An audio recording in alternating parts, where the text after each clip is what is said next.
Sir.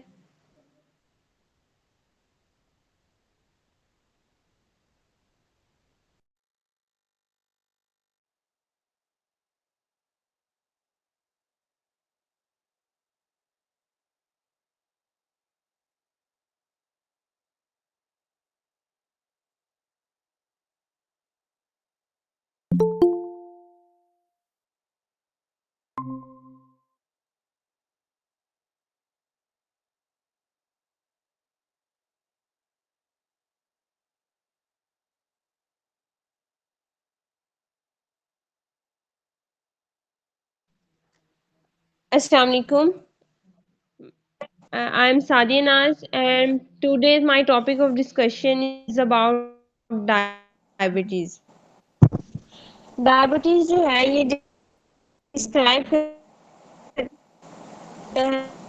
है metabolic diseases को, means group of metabolic diseases को, जिसमें एक पर्सन की जो है वो ब्लड ग्लूकोज लेवल जो है वो हाई हो जाता है, मींस ब्लड शुगर लेवल जो है वो हाई हो जाता है। इसकी ये या तो इंसुलिन प्रोडक्शन जो है वो इनएडिकेट रहती है, यानी ना काफ़ी इंसुलिन प्रोड्यूस होती है। पेंक्रियाज जो है वो उतनी इंसुलिन प्रोड्यूस नहीं करते जितनी कि हमारी बॉडी को ज़रूरत होती है, या फिर बॉडी सेल्स जो है वो इंसुलिन पर जो है वो प्रॉपरली रिस्पॉन्स नहीं करते, यानी उनको इंसुलिन तो मिलती है लेकिन वो प्रॉपरली रिस्पॉन्स नहीं करते, या फिर ये दोनों वजूहात हो सकती हैं। अगर हम इंसुलिन प्रोडक्शन की बात करें तो हमारी बॉडी के अंदर पेंक्रियाज जो है वो इंसुलिन प्रोड्यूस करते हैं according to the blood glucose level, यानी ब्लड ग्लूकोज लेवल के मुताबिक जो है वो इंसुलिन प्रोड्यूस होती है। जब हमारी बॉडी के अंदर ग्लूकोज का लेवल हाई हो जाता है तो इंसुलिन प्रोडक्शन जो है वो स्टार्ट होना हो जाती है। तो what happens if there is a problem with the production of insulin, यानी अगर इंसुलिन की प्रोडक्शन के साथ कोई इश्यू है तो उससे क्या हो सकता है।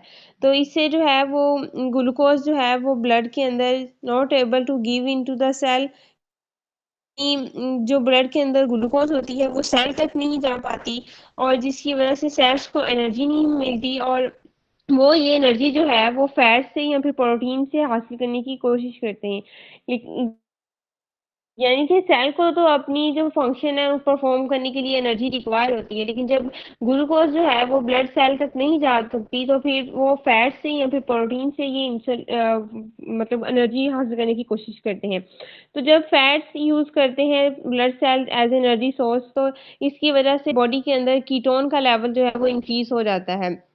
और इसी तरह with the usages of protein as energy source, और जब वो प्रोटीन को एज एनर्जी सोर्स इस्तेमाल करते हैं तो पेशेंट जो है वो टाइटनेस फील करता है, यानी उसे थकावट सी महसूस होती रहती है, और जिसकी वजह से स्लगिश जो है वो भी फीलिंग आ जाती है। तो अगर ब्लड ग्लूकोज लेवल जो है वो हाई हो जाता है तो ये it is try to be thrown away by kidneys. तो इसको जो है वो ग्लूकोज को रिमूव करने के लिए उसे किडनीज की तरफ भेजा जाता है। यानी जब अगर ब्लड के अंदर ग्लूकोज का लेवल हाई हो जाए तो उसे एक्सक्रीट आउट करने के लिए उसे किडनीज की तरफ ले जाया जा सकता है, जिसकी वजह से पेशेंट्स को जो है वो यूरिनेशन भी ज़्यादा होती है, और एज ए रिजल्ट पेशेंट जो है उसको प्यास ज़्यादा लगती है और वो बहुत ज़्यादा पानी पीना शुरू कर देता है। इसी वजह से जो डायबिटिक पेशेंट्स हैं उनको यूरिनेशन ज़्यादा होती है। देखा जाए तो बहुत ज़्यादा खाने के बावजूद भी जो है वो पेशेंट का वेट जो है वो कम होना शुरू हो जाता है। तो ये सारी जो सिम्टम्स हैं वो डायबिटीज के अंदर होते हैं, जिसमें यूरिनेशन ज़्यादा होती है, खाने के बावजूद वेट लॉस होता है, बहुत ज़्यादा लगती है, तो ये सब डायबिटीज की जो है वो सिम्टम्स में आ जाता है। तो डायबिटीज की टाइप्स की बात करें तो there are two types of diabetes. First of all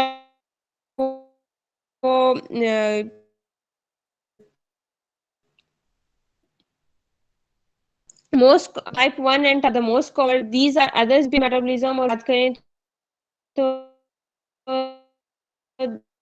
there are two pre-diabetes condition: impaired glucose tolerance जो है ये वहाँ होती है जहाँ ब्लड ग्लूकोज लेवल जो है वो हाई हो जाता है, बस इतना हाई नहीं होता कि इससे है वो डायबिटीज में होता है कि हम उसे डायबिटीज कह सकें। दूसरा होता है इम्पेयर्ड फास्टिंग ग्लूकोज। इसमें ब्लड ग्लूकोज लेवल जो है वो एक्सीलरेट कर जाता है, यानी इंक्रीज हो जाता है फास्टिंग स्टेट में ही, but not high, but not high enough to be classified as a diabetes. यानी उसमें भी ये प्री डायबिटीज की कंडीशन है, यानी डायबिटीज से पहले। इन दोनों कंडीशन के अंदर ब्लड ग्लूकोज लेवल हाई तो होता है, लेकिन इतना हाई नहीं होता कि हम उसे जो है वो डायबिटीज में कंसीडर कर लें। नेक्स्ट आ जाता है टाइप 1 ऑफ डायबिटीज।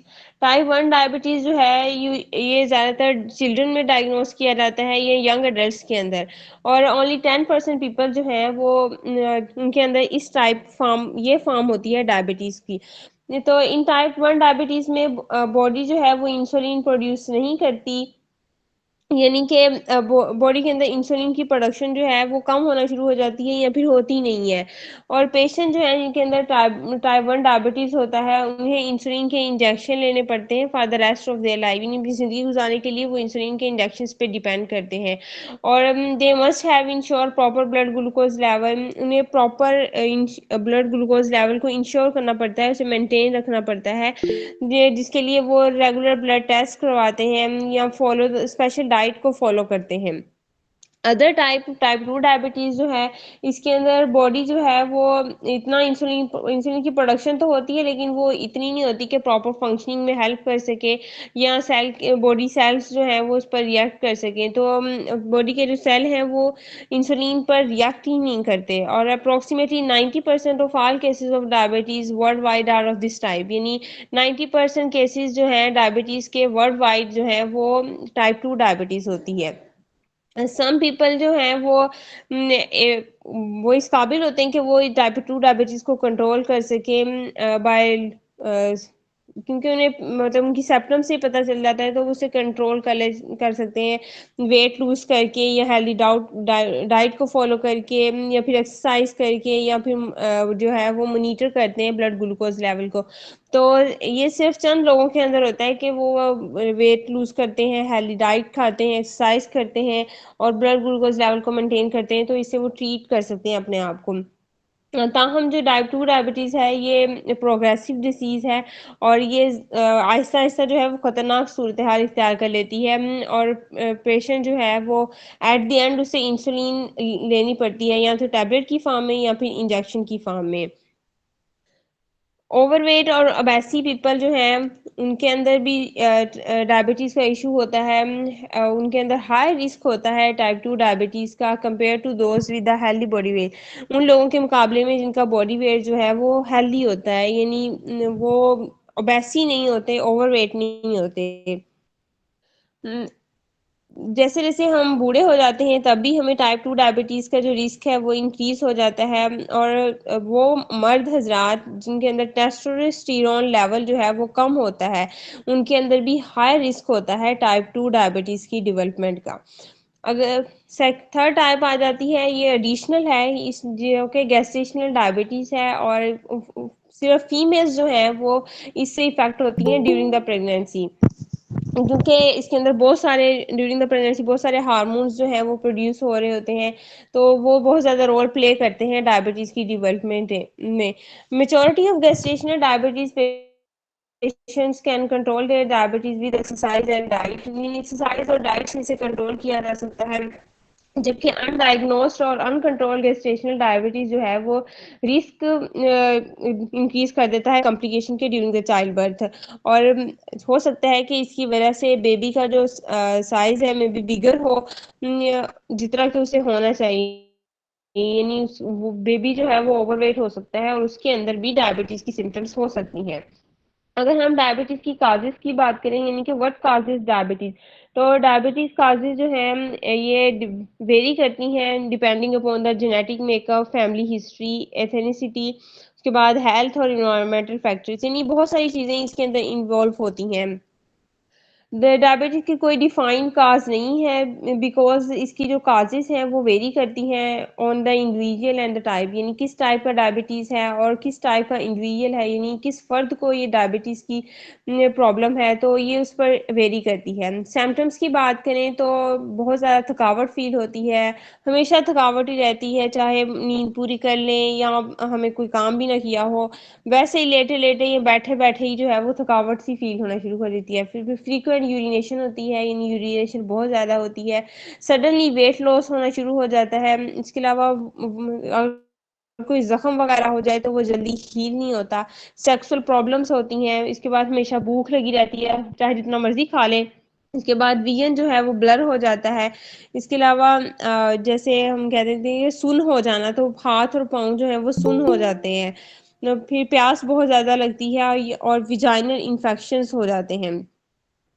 अगर डायग्नोसिस की बात करें कि हम किस तरह डायबिटीज़ और प्री डायबिटीज़ को डायग्नोस कर सकते हैं, तो ब्लड टेस्ट जो है वो यूज़ किए जाते हैं to diagnose diabetes and pre diabetes. इसके अलावा लैब एनालिसिस किए जाते हैं। ट्रीटमेंट की बात करें डायबिटीज़ की, तो प्रिवेंशन जो है वो मेन ट्रीटमेंट है इसका ना, जिसके अंदर फिजिकल एक्सरसाइज आ जाती है, इसके बाद नॉर्मल बॉडी वेट आ जाता है, हेल्दी डाइट आ जाती है। डाइट प्लान की बात करें तो न्यूट्रिशन से भरपूर ग़िज़ा लेनी चाहिए जिसमें फुल न्यूट्रिएंट्स मौजूद हों, लेकिन बहुत ज़्यादा नहीं इसे खा लेना चाहिए।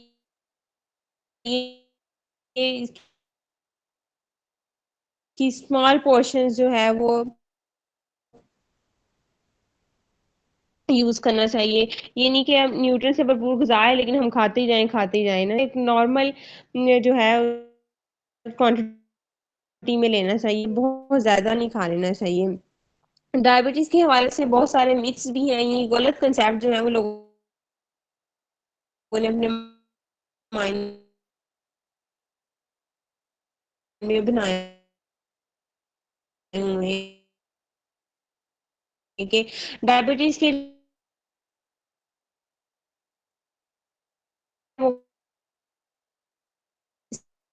सेकंड मिथ जो है वो ये कि जो उनके अंदर ओबेसिटी पीपल है उनके अंदर टाइप 2 डायबिटीज होगी, तो that's not true. Being overweight और ओबेसिटी जो है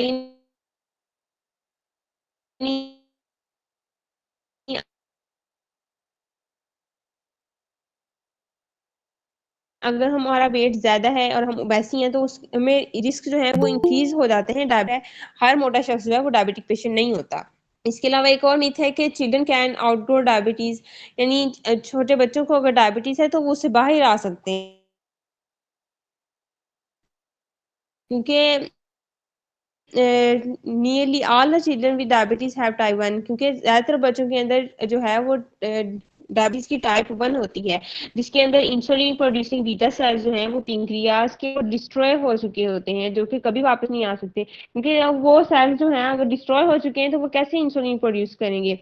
तो चिल्ड्रन जिनके अंदर टाइप 1 डायबिटीज है उन्हें अपनी बाकी जिंदगी गुजारने के लिए इंसुलिन के इंजेक्शन पे डिपेंड होना पड़ता है। या ये हो सकता है कि कभी इसका इलाज मिल जाए तो सिर्फ जो है वो उस पर अप्लाई कर सकते हैं, लेकिन अभी तक जो है वो इसका इलाज नहीं है, सिर्फ इंसुलिन इंजेक्शन जो है वो लास्ट जो है वो इलाज है। तो उन्हें अपनी उस उन बच्चों को जिनके अंदर टाइप 1 डायबिटीज है उन्हें अपनी बाकी जिंदगी के लिए जो है वो इंजेक्शन लेने पड़ते हैं इंसुलिन के।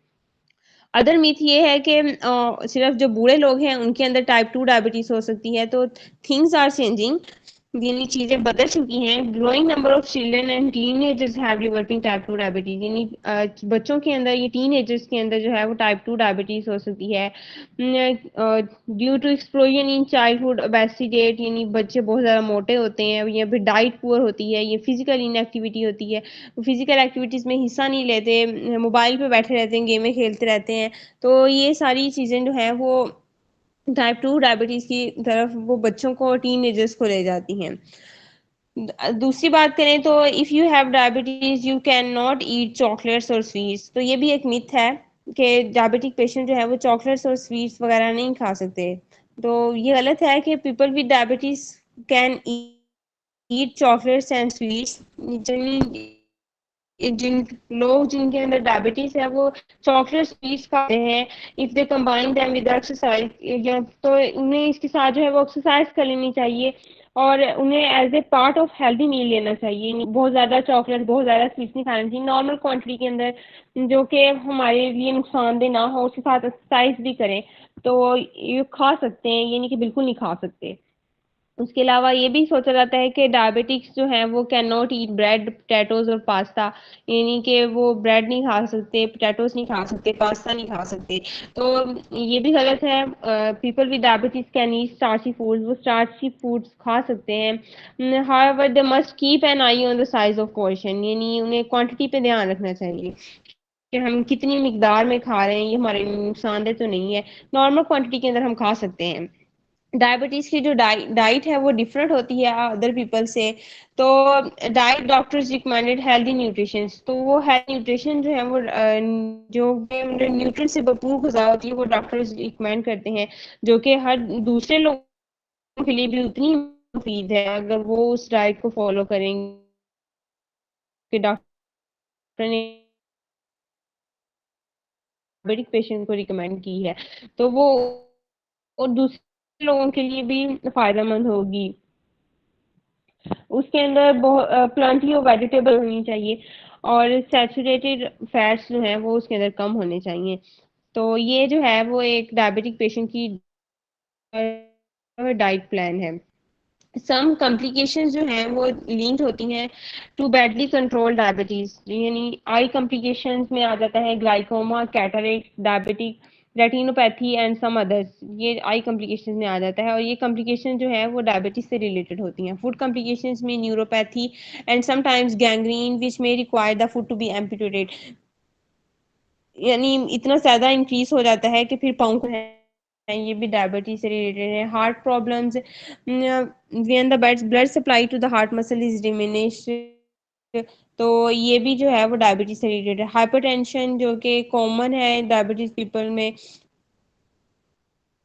जो कि बहुत ज़्यादा टेंशन लेते हैं, उनके अंदर हाइपरटेंशन है, तो ये रिस्क कर देता है किडनी डिसीजेस का, आई प्रॉब्लम्स का, हार्ट अटैक का, स्ट्रोक वगैरह का। मेंटल हेल्थ में जो है वो अनकंट्रोल्ड डायबिटीज जो है वो रेस कर देता है रिस्क के suffering from depression, anxiety and some other mental disorders. Hearing loss, diabetic patients जो है have high risk of developing hearing problems, यानी उन्हें सुनने की जो है वो हिस्स जो है वो बहुत ज़्यादा मुतासर होती है और उनके अंदर ये रिस्क जो है वो इंक्रीज हो जाता है। इसके बाद गैस्ट्रो पैरासिस जो हो सकता है, यानी muscle of the stomach stop working properly, यानी स्टमक के जो वर्क है, मैदे के जो मसल्स हैं वो प्रॉपर्ली वर्क नहीं करते। स्ट्रोक हो सकता है जब ब्लड प्रेशर इंक्रीज कर जाता, कोलेस्ट्रॉल लेवल इंक्रीज हो जाता है।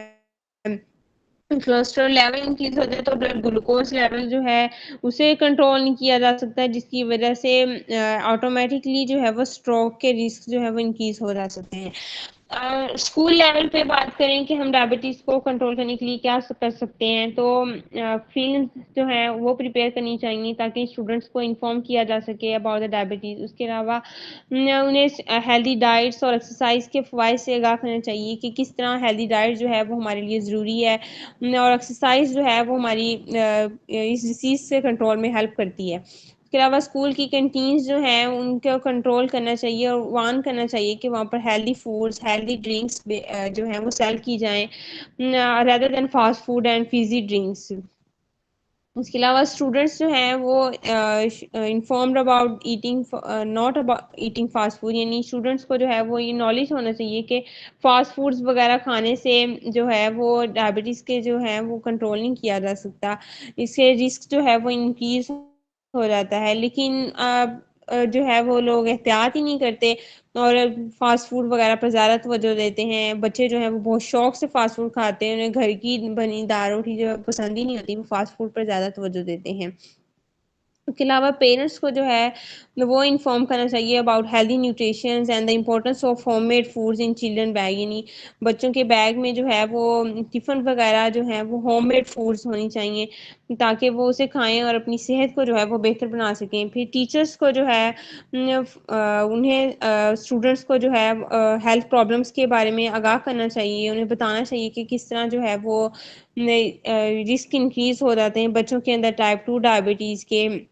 और अगर किसी बच्चे में वो सिम्टम्स वगैरह नज़र आती हैं किसी डिसीज़ की, तो they should contact with the parents, उन्हें पेरेंट्स को इन्फॉर्म करना चाहिए। उसके अलावा स्टूडेंट्स को ये बताना चाहिए कि उनकी जो हेल्थ है वो बहुत ज़्यादा इम्पोर्टेंट है, बहुत ज़्यादा मैटर करती है उनके लिए।